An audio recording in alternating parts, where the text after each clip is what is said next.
Burnout in BizDev isn't a personal failure, it's a system failure. And nowhere is that more obvious than our good friends, the Doer-Sellers, the people expected to act like a full business unit on top of their actual job. So today we're breaking down why burnout happens and, more importantly, what leaders can do about it.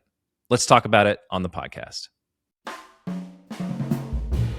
You're listening to Breaking BizDev with John Tyreman and Mark Wainwright.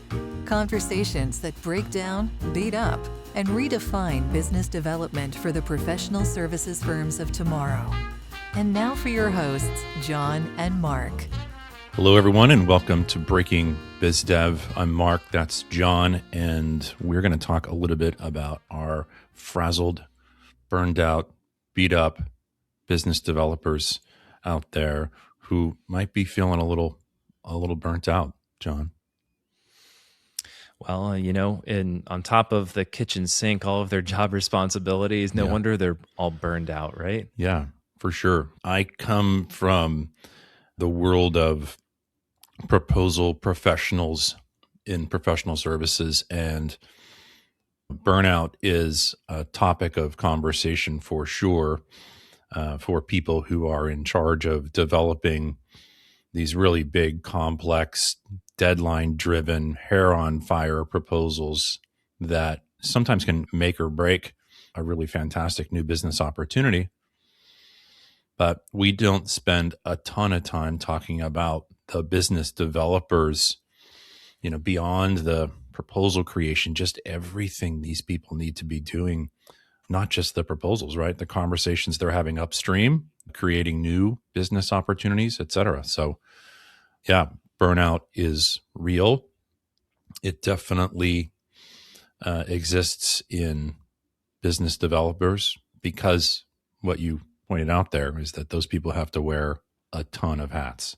We did an episode, it was one of our early episodes, Mark, where we talked about, we beat up job descriptions in professional services. And I remember going through that exercise, and one thing that surfaced from that conversation was the fact that a lot of these experts, their responsibilities were more on the doing side of things. They went to school to be an architect or an engineer or an accountant, and that's where they practiced their craft. But in order to grow within the firms that they were in, they needed to take on sales or marketing, business development responsibilities. But that wasn't in their original job description. That was just kind of like by de facto, if you want to grow, these are the kind of responsibilities that you need to lean into. So it wasn't really their first job per se. Oftentimes it's not called out explicitly in those job descriptions. So the expectations aren't clear and set up front. And a lot of times as those people progress in their careers, lo and behold, they're successful at doing the work and they get promoted. And someone says, congratulations, now it's time to go find and win some new business. So, so that's right. I think that's close to that's probably the top of the list, is that, it's not what they got into this for sure. They didn't sign up for all those biz dev responsibilities, no. Yeah. Sales and marketing is stressful because a lot of the work and the outcomes generated are outside of your control, but within your influence. Mm-hmm. And so that can be really stressful, right? When you're not in complete control of the outcomes that you signed up to deliver. One of the main things I try to do is integrate an organized process for sales inside of professional services firms. But since the buyer-seller sort of dance, right, that relationship is dependent on two parties, the seller can do as much as they can within a process that they're trying to lead, but obviously the buyer's involved as well. Yeah, if you have an unwilling dance partner, being able to lead, having control in the situation can be elusive and frustrating, right? I think that's, to use an example, right? I talked to a good number of people who are just, looking for every trick, every tactic they can get to just have someone call them back. There's pressure on both sides. There's no real break for their work, right? So on one end, you're overloaded with client work and you're delivering on that. But as soon as the client work wanes a little bit, you don't get to relax. It's selling time. Your total billable hours have gone to a certain point. We need you to go out and sell. I think our friends Doer-Sellers get the short end of the stick. As you say that, another one that comes to mind for me that's related to it is just the endless pursuit of everything notion, which is just, you got to always be running after the new business. You got to always be, what's our old cliche, right? Always be closing, right? You just always got to be charging at it. Now, people need to be selective and people need to be smart about what they're pursuing, but a lot of times individuals can feel that. They can feel this sort of endless pursuit of every opportunity out there. So I did a little research, Mark, and there is a white paper that I found called A Systematic Review of Managerial Burnout and Personal Crisis. Mm-hmm. And this is by Sage Publications. There's a link in the show notes if you want to go check it out. If you're watching this on YouTube, we'll pull up this visual on the screen. This body of research lists out some different causes of burnout. And this is looking at it through a managerial lens, but I think that it's worth kind of taking what they've put together and applying it through a business development lens for our listeners. This diagram has causes of burnouts on the left, and there are three main buckets. There's work demands, there's organizational factors, and there's personal factors. So these are all things that lead to burnout. So for our conversation today, we'll focus on the work demands and the organizational factors. Everyone's got personal stuff going on. That'll sit aside on the outside for right now. Sure. So if we break down some of these work demands, high task demands, non-traditional working hours, role conflict ambiguity, lack of resources and support, and then stress. So those are the 5 causes of burnout from work demands. Now, as I'm walking through here and I'm thinking of our Doer-Seller friends, I'm like, check, check, like sure. All the way down the list. For sure. One of the ones, I think it was a third one that you kind of mentioned there, the role conflict and ambiguity is one that just screams out at me, is just that one can find oneself in a place where you're not exactly sure what hat you need to or should be wearing at a particular moment.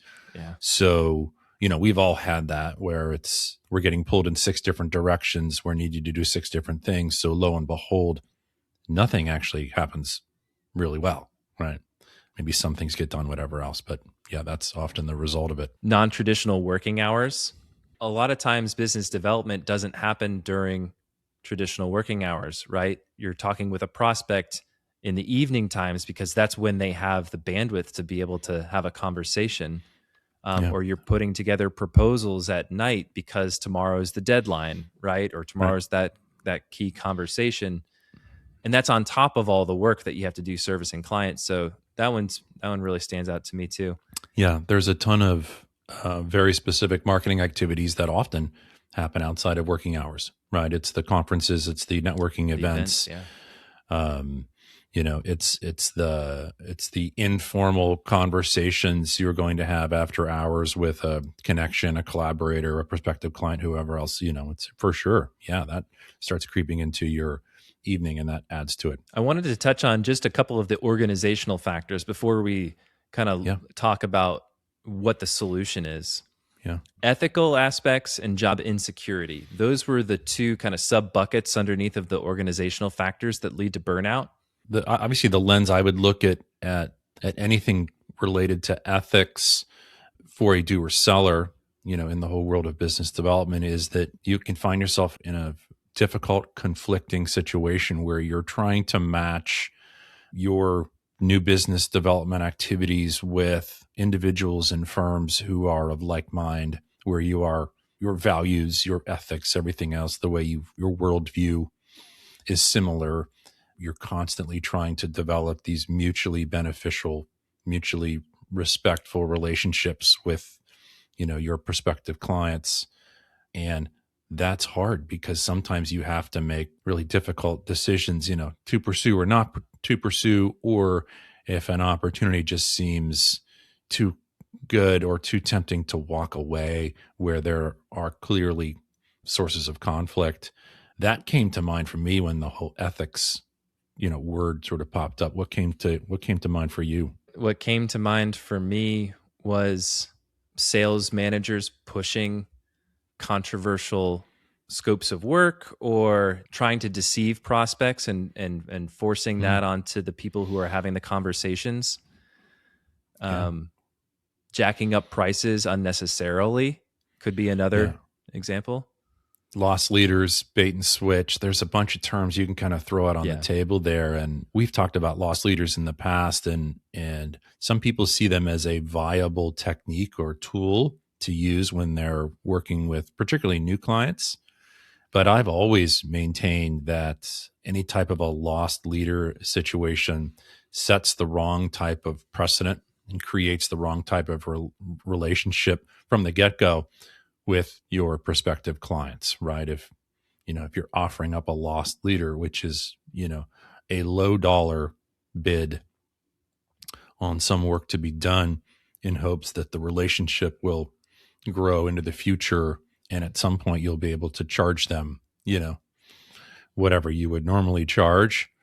Unfortunately, being a low cost, provider who's offering a lost leader just establishes that you're going to do this forever. There's a very clear conflict there for sure.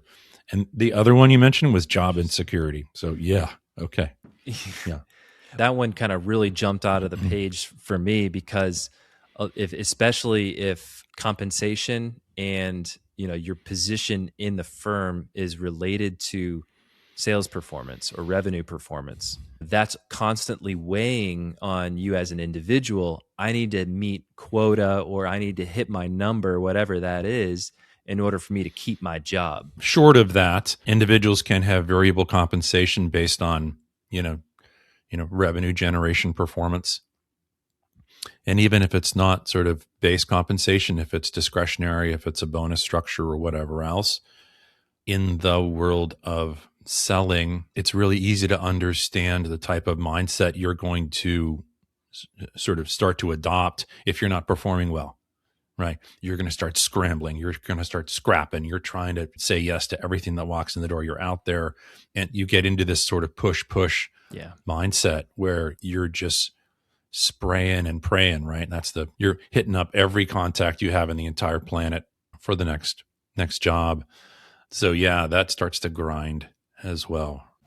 You're listening to Breaking BizDev, the podcast that beats up, breaks down, and redefines business development for the professional services firms of tomorrow. Your hosts are John Tyreman, founder of Red Cedar Marketing, the podcast marketing company for experts and professional services firms, and Mark Wainwright, principal consultant and founder of Wainwright Insight, the fractional sales manager and sales consultant to professional services firms. If you find this podcast helpful, please help us by following the show and leaving a review on Apple Podcasts. And now, back to the show. So these are some of the causes of burnout that this Sage Publications put together. Again, the link is in the show notes. Yeah. And part of this diagram that we're looking at, the next column over, you've got the antecedents, the causes. The next column over is what they call moderators. Mm-hmm. And this is an intervention to address and manage those different causes before that leads to burnout.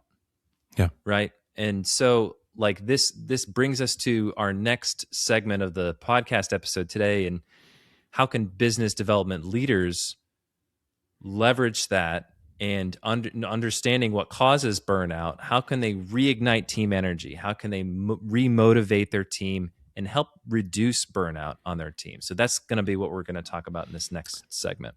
Yeah, good. That first segment isn't designed to be the sky is falling, right? Hopefully there's some things in there that resonate.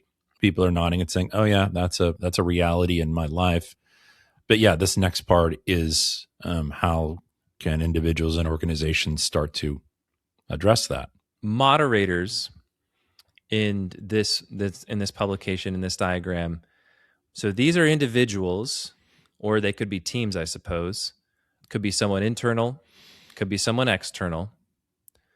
But these are people who can help these doer-sellers kind of manage their burnout, manage all these different causes, provide systems and structure so that we reframe these causes into learning moments. And I think that's kind of like the big mental shift here. And when I saw this and we were kind of like thinking through this, Mark, it dawned on me that this is a lot of the work that you do with your clients and coming in and helping and coaching different sales teams. What are some ways that you've seen in your work with clients, maybe like before there was stress and burnout, but then afterwards it becomes a little bit more easier to manage? Yeah. Well, what's top of mind for me there is when I show up, I want people to be looking at the work I do with them individually and their organization as an opportunity, not sort of a thing they have to do, right? That's critical from the outset, is that I want this to be a want to rather than a Voluntary. have to.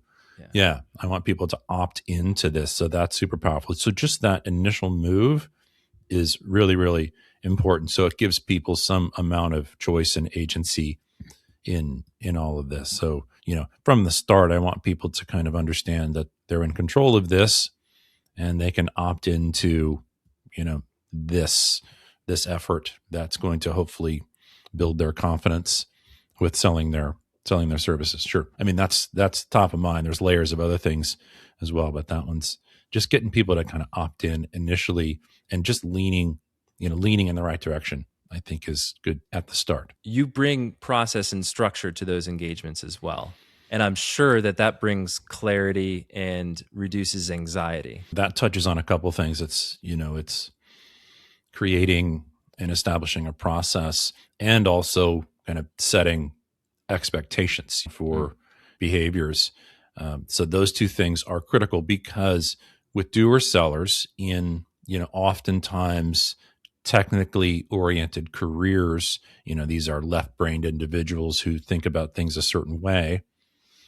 The lack of process and the amount of ambiguity that exists in the world of marketing and selling is fundamentally problematic, right? So if you introduce the concept of, sales is structured and it's got a 1, 2, 3 ABC process, people can start to put it in the boxes and, visualize the frameworks and the processes and get their heads wrapped around it. Like, okay, what do I do here? Okay, great. That's done. What do I do next? Okay, great. That's done. So when we start to bring that framework and structure to it, those technically minded individuals can start to break it down like they would anything else and organize it how they need to in order to make it make sense.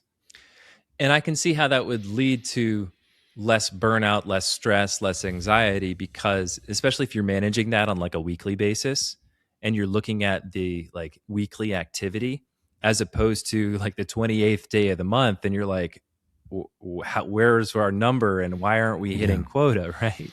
But if you can point to the CRM and all the activities and you can say like, well, I made these, here's all the activity, we're hitting all the markers. I mean, that's defensible to a manager too. You bring up the point of having a CRM and, whatever tool organizations want or need to use in order to keep themselves organized kind of on the new business end of things. Every firm needs it, small firms, large firms. I've worked with professional services firms that are just a handful of people all the way up to firms that have hundreds of employees. All of them need that sort of structure on the front end. And if it's a CRM, great. If it's some other tool, then fantastic. But you need to list and update and tend to that information on the front end of things just to keep your new business opportunities kind of organized. That doesn't solve everything. There's always an X factor in everything. And, the process and organization takes care of some of the anxiety and some of the unknown, but it always, it's always going to exist because you're dealing with another party, right? You're dealing with a buyer, right? And buyers can be unpredictable. Some are better than others. And I talk I think I talked about this in the past. I don't know if we've done it on the podcast. Maybe we have. Good buyers, bad buyers. I don't know. Did we ever wander through there? We may have. Just the difference between working with someone who's a good buyer and a bad buyer. A good buyer is an individual that respects a process, that understands that steps are required, that will participate and walk with you as you move from the maybe to the contract. A bad buyer is someone who wants to grab control of the process or not have a process at all. Lots of ghosting, poor communication, et cetera. So, there's those people out there. Hopefully you can weed those folks out. But yeah, the process and structure starts to clear the fog a little bit from the process, for sure. I guess just out of my own curiosity, once you've helped install those processes, when do you see a noticeable shift in anxiety? Is it after they become comfortable and get some reps with the process itself, or where do you see the impact taking hold? Well, it's probably down the road a little bit, because you have to start treating the process as sort of this foundational piece. Because really, what one of the behaviors or characteristics of individuals that is most important in new business development is some level of agility.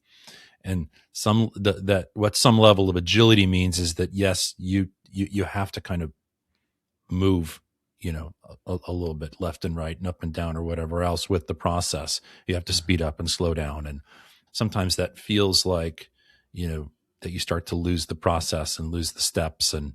But having a foundational understanding and having practiced and improved with sort of a foundational sales process helps you then be agile inside of it. So that's, I'm kind of saying two things at once, is that you have to riff when you need to riff, but you have to lean on the process, but the process needs to be established initially first, right? You have to put that in place. You have to see people practicing it and improving it. And once they start to do that, then they start to see that they can, in fact, be agile and kind of on their toes if situations change. So it's more or less of a container rather than a rigid process. And I think that's important, because within a container, you're giving the autonomy to make decisions and to be able to move left and right, the agility, like you said. And I want to tie that into, there's another image here from that same research study on managerial burnout. And again, it has the causes on the left, and in the middle, there's a crisis. Something happens. And if you have a good moderation support in place, that can lead to self-improvement, to your point about going through the motions, learning and being agile within that process. You're gaining experience, you're learning, you're growing. Maybe you fail and you learn from that. And the next time you're faced with a similar situation, you know how to react. Whereas on the flip side, if you don't have that moderation support, whether it's a consultant like yourself or someone internally, a mentor internally, or someone who can help you out, then that leads to burnout. So it's a really critical function based on this research and based on the work that you do, my own experience as well. Without a good moderator to help show you the way, a Sherpa to guide you, you're going to burn out. Yeah, there's an element that whether you said it or you hinted at it, that is practice, creating this place for people to practice. And it's funny, there are so many law firms are called a practice sometimes, right? An architectural firm will be called a practice, right? Yeah. But they don't live up to that name, because they believe that everything they do needs to be perfect, meaning that this isn't practice. And practice to me says it's going to the golf range, right? It's batting practice. It's throwing some clay on a wheel and messing up the first 100 times, right? So that's practice, right? People don't look at new business opportunities or efforts as practice, but they need to be. Sure, there's stakes involved. Absolutely, right? But everyone that's been good at it, or people who have become good at it, practiced at some point. I mean, heck, I know that I was not good at all of this years ago, for sure. but I saw this as an opportunity for me to learn and to grow. And that element of practice is critical. So I think that's an interesting component in this. It's good that we mentioned this, right? So this is one of the, mitigators or moderators in this whole situation, is that, creating this place to practice, and the mindset, right? And the mindset to practice is like, hey, first time, not going to be good. Second time, maybe a little better. Third time, maybe better. 20th time, maybe a good bit better. There's a safe place to practice, and there's always this sort of, there's an opportunity to improve and to grow and to, just be better. So yeah, that's good. I like that one. Let's recap a little bit. Some causes of stress and burnout: work demands, we've talked about that; organizational factors and personal factors. We talked about the role of moderators, containers, and individual autonomy and agency, and giving our doer-sellers a safe place to practice, whether that's putting together proposals, having conversations with prospective clients, whether that's running marketing campaigns. It's important to give these folks a place to practice. So let's close, Mark, with a little bit of a go and do. We've got some reflection questions, and I think as we read these, think to yourselves about your own organization.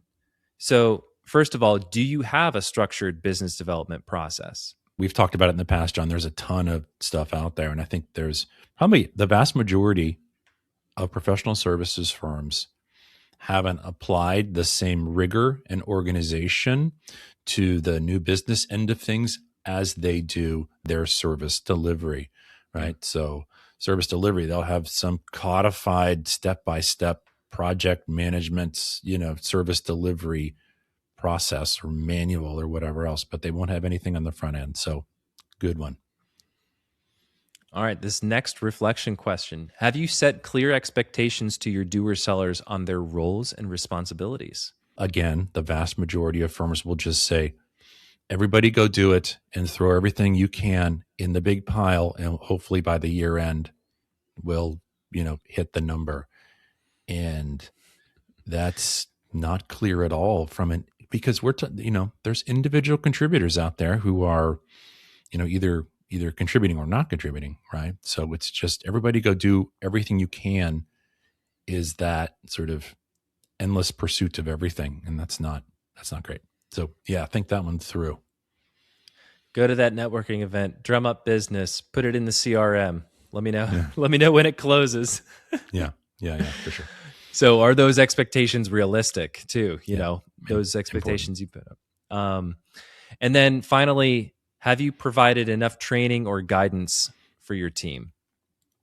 So you can have the process, you can set clear expectations, but if you don't show them how to do it or give them enough reps and practice or guidance, then that will lead to burnout. People need to, either lean on internal experts or external experts to help them improve and grow, for sure.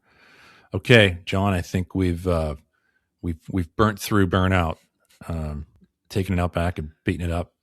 And I don't know, hopefully this is helpful. I hope people found this insightful. And if you did, let us know. We love to hear from you guys when you reach out to us on LinkedIn. So drop us a note. Tell us if you found this episode helpful. And until next time. Until next time, John. Thanks for listening to Breaking BizDev. Subscribe on Spotify and Apple Podcasts, or listen to the show at breakingbizdev.com. This episode was produced by Red Cedar Marketing. If you think a business podcast is right for your company, visit redcedarmarketing.com to learn more.